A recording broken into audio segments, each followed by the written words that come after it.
वक्फ board की बात है। सरकार कहती है कि यह कानून अधिकार छीनने वाला नहीं है, अधिकार देने वाला, हक देने वाला कानून है। यह कानून जो भी है, इससे खाली जो मुसलमान समुदाय है उसी को फर्क नहीं पड़ेगा, हिंदुओं को भी फर्क पड़ेगा। बहुत सारे इसमें परमुटेशन कॉम्बिनेशंस हैं। तो फिर ये नैरेटिव कैसे शुरू हो जाता है कि ये जो कानून है ये मुसलमानों के खिलाफ है, ये मुसलमानों का अधिकार छीनने का कानून है। तो इसको समझा लें, हम तो समझने के लिए तैयार बैठे हैं। समझा लें कि ये इससे फ़ायदा हो रहा है, इससे सशक्तिकरण हो रहा है वक्फ बोर्डों का, औकाफ का, इसकी हिफाजत होगी। समझा लें, हम समझने के लिए तैयार हैं। तो इसमें तो कोई दिक्कत वाली बात ही नहीं है, समझा लेना है। मैं आपको एक उदाहरण देता हूं जो सरकार की तरफ से दिया जा रहा है। उदाहरण ये है, सरकार ने इसे पेश भी किया है। तमिलनाडु के तिरुचिरापल्ली में एक गांव है। अब ये गांव जो है बताया, बहुत लोग नहीं, आप मुझे पहले सुन लें, फिर आप मुझे बताइएगा, क्योंकि जो हमारे दर्शक हैं उनको भी ये पता होना चाहिए। यहां सारी आबादी हिंदू है, कभी कोई मुस्लिम नहीं रहा। गांव का इतिहास 1500 साल पुराना है। कहते हैं कि इसको हिंदुओं ने बसाया। यहां भारत में इस्लाम के आने से पहले का है इसका इतिहास, लेकिन कुछ वक्त पहले गांव वालों को पता चला कि पूरा का पूरा गांव वक्फ की जमीन है।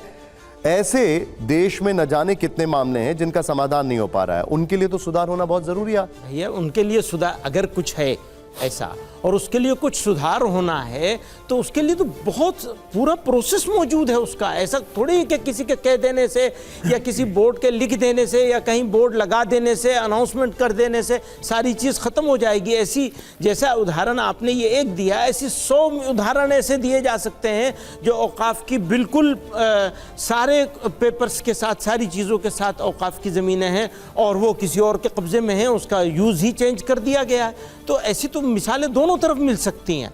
तो ये तो एक कोई एक इंसिडेंट की बात कर रहे हैं, मैं एक प्रोजेक्ट की बात कर रहा हूँ। गवर्नमेंट ऑफ इंडिया अगर हमारी मिनिस्ट्री कोई बिल लेकर के आ रही है, ऐसे कई जगह जैसे सूरत में म्युनिसिपल बिल्डिंग है, ऐसे कई उदाहरण है भारत सर, यही मैं कह रहा हूँ। कोई अमेंडमेंट लेके आ रहे हैं तो वो एक पूरा प्रोजेक्ट है।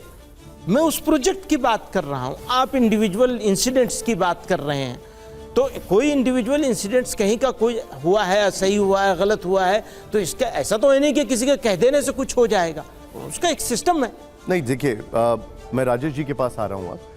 इंडिविजुअल इंसिडेंट में मास अफेक्टेड हो रहा है तो ये एक इंडिविजुअल इंसिडेंट नहीं रह जाएगा। ये एक अपने आप में एक बहुत बड़ा बोन ऑफ कंटेंशन।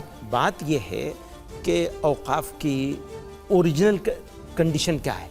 आज की तारीख में जिस तरह ये बिल लाया गया है उससे ऐसा मालूम होता है जैसे ये पब्लिक प्रॉपर्टी है, मेरी चीज़ है, मुझे दान करना है, दान करने का जी चाह रहा है। और यहाँ के सारे धर्मों में, सारी संस्कृतियों में, इंडिया भारत की ख़ास तौर से दान करने का रिवाज है, शौक़ है, खाया जाता है इसे कि गरीब लोगों की मदद करने के लिए अरेंजमेंट किया जाए।